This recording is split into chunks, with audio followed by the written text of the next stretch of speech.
Social मीडियावर एक थरकाप उडवणारा व्हिडिओ व्हायरल होत आहे। या व्हिडिओमध्ये एका तरुणीनं धरणाच्या भिंतीवरून पाण्याच्या वेगवान प्रवाहात उडी मारल्याचं दिसत आहे। ही मुलगी जेव्हा धरणाच्या भिंतीवर उभी होती तेव्हा घटनास्थळी असलेल्या लोकांना तिचा इरादा समजला। ते लोक तिला रोखण्याचा प्रयत्न करत होते। यातील एक जण ओरडून म्हणाला, "जीवन पुन्हा पुन्हा मिळत नाही." तर कुणी तिला हात जोडून समजावण्याचा प्रयत्न करत होते, मात्र तिनं कुणाचंही ऐकलं नाही आणि पाण्याच्या प्रवाहात उडी घेऊन वाहून गेली। रोखण्याचा प्रयत्न करूनही तिनं पाण्यात उडी घेतली।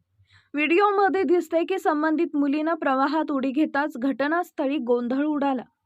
जवळ असलेले लोक लगेच तिला वाचवण्यासाठी धाव घेतात। काही लोक तिला वाचवण्यासाठी दोरी फेकतात, तर काही पोहणारे पाण्यात उडी मारून मुलीपर्यंत पोहोचण्याचा प्रयत्न करतात।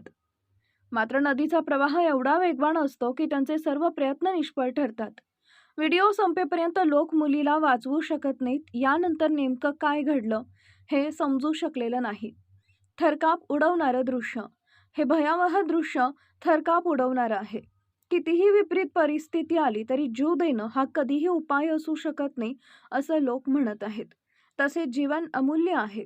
कितीही कठीण परिस्थिती आली तरीही तिचा सामना करणं हेच खरं ध्येय आहे, असंही सोशल मीडिया युजर्स बोलत आहेत।